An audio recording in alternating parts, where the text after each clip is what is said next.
Bagay, first day ng school namin, gayaan ako ka, 4 pa lang, gumising na. Ito ka nagsaing-saing ng 2 litse. At yung mga aking kapamilya ay nakabayot pa sa higaan.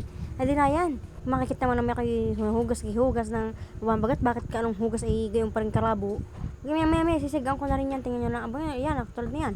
May sigang ko na. Kinaltest ko na ang stove. Stove! Siyempre hindi yan stove. Ba't tinaikuan? Yung shilin. Adi ako nagpapainit ng maraming tubig. Kaya ako marami naman ari pang kape. Edi hindi na lang ako magkakapit. Ari panliligo ko na lang. Hoy! Edi yan. Binasag ko na rin naman ang itlog. At anong pang ulam? Pwede masarap din naman ang itlog. Kahit ako umay naman. Hoy! So yan. Binati ko ng binati. Tapos may lulutuin ko na. Yan. Nalagay ko na mantika. Kinaltis ko na naman ang shilin. Tapos yan. May mantika na yan. Hindi ko lang pinakita ang paglagay. Bago ilalagay na natin ang ating itlog. Itlog sa umaga. Iba naman sa gabi.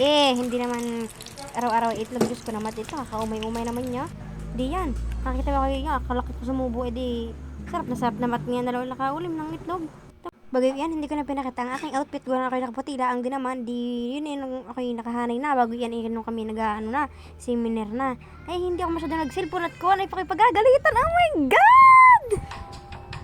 Bago yan. Ako humilata na. Hindi ko na pinakita sa inyo ang lahat-lahat. Yan pasok ng 5:30 ang above na to. So yan hindi makaalis pagkat wala akong kasama. Ako yung kinakabahan na Ito naman palabas na kami. Diba kailan pauwi na kami sa kanang pag-video.